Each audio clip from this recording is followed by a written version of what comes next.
Hi, இன்றைக்கி நம்ம வரகரிசி பொங்கல் எப்படி செய்கிறதுன்றது தாங்க பார்க்க போகிறோம். இதுக்கு நம்ம வந்து 3/4 கப்பு வரகரிசி எடுத்திருக்கேன். இதில் வந்து 1/4 கப் வந்து பச்சைப்பருப்பு சேர்க்குறாங்க.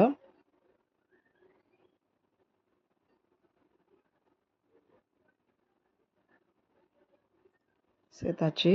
இப்போ இது முழுசாக வந்து 1 கப் வந்திருக்கு. இதில் இந்த 1/4 கப்பு பச்சை பயிரை வந்து லைட்டாக வறுத்து எடுத்துக்கலாம். எப்போவுமே நம்ம வந்து சிறுதானியங்கள் வந்து வறுத்துட்டு யூஸ் பண்ணணுன்னு சொல்லுவாங்க. ஸோ நான் வந்து இந்த வரகரிசியும் சேர்த்து ஒரு 2 மினிட்ஸ் வறுத்து எடுத்துக்கிறேன்.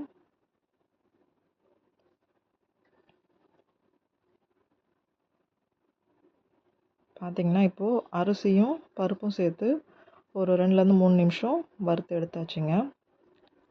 இப்போ இந்த நம்ம வறுத்து எடுத்த அரிசியை வந்து கொஞ்சம் நேரம் ஆற விட்டுட்டு அதை நம்ம வந்து கழுவி ஊற வச்சுக்கலாம்.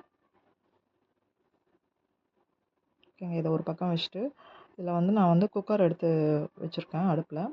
குக்கர் சூடானதும் இதில் தேவையான அளவு ஆயில் விட்டுக்கலாம். ஒரு 2லேருந்து 3 டேபிள் ஸ்பூன் நீங்கள் ஊற்றிக்கோங்க. நான் கடலை எண்ணெயும் சன்ஃப்ளவர் ஆயிலும் சேர்த்து ஊற்றிருக்கேன். இது கூட 1 ஸ்பூன் வந்து நெய் சேர்த்துருக்கேன். எல்லாமே சூடானதும் ஒரு ஸ்பூன் வந்து மிளகு சேர்த்துருக்கேன்.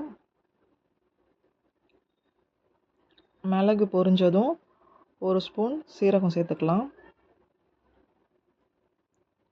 ரெண்டும் பொரிஞ்சதுமே இஞ்சி வந்து ஒரு பெரிய துண்டு இஞ்சி வந்து சின்ன சின்னதாக நறுக்கி இதில் சேர்த்துருக்கேன் பொடி பொடியாக. இது எல்லாமே வதங்கி வரட்டும்.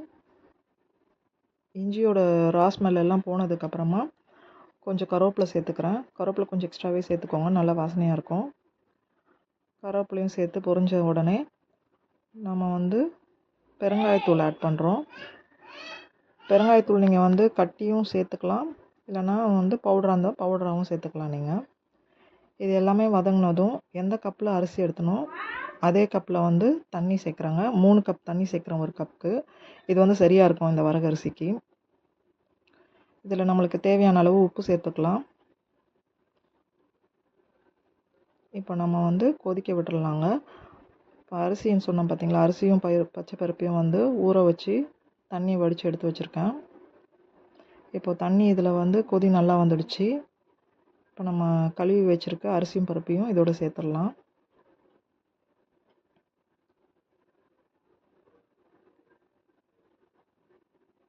கொதி வந்த உடனே கொஞ்சம் கருவேப்பிலை இன்னும் கொஞ்சம் சேர்த்துக்கோங்க, அப்போ கொஞ்சம் நல்லா வாசனையாக இருக்கும்.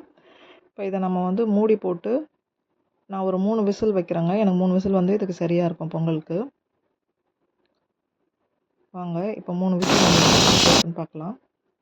3 விசில் வந்து ஓப்பன் பண்ணி பார்க்குறேங்க. பாருங்கள், நல்லா வெந்து வந்திருக்கு. இதுக்கு மேலே வந்து நான் வந்து 1 ஸ்பூன் வந்து நெய் சேர்த்துக்கிறேன். நெய் கொஞ்சம் அதிகமாக சேர்த்திங்கன்னா நல்லா டேஸ்ட்டாக இருக்கும். இப்போ நெய்யை சேர்த்து நல்லா இப்போ நம்ம கலந்து விட்டுக்கலாம். ஏன்னா அடியிலலாம் பார்த்திங்கன்னா அந்த மிளகு சீரகம் எல்லாமே தேங்கியிருக்கு. ஸோ அதெல்லாமே கலந்து விட்டோன்னா எல்லாமே ஒன்றா சேர்ந்து வந்துடும். அவ்வளோதாங்க, பொங்கல் ரெடி ஆகிடுச்சு பாருங்கள். நல்லா உங்களுக்கு தலன்னு நல்லா டேஸ்டியான வரகரிசி பொங்கல் ரெடி ஆகிடுச்சு. இந்த மாதிரி ஒரு முறை ட்ரை பண்ணி பாருங்கள், நல்லா டேஸ்ட்டாக இருக்கும், உடம்புக்கு ஹெல்த்தியும் கூட. தேங்க்யூ.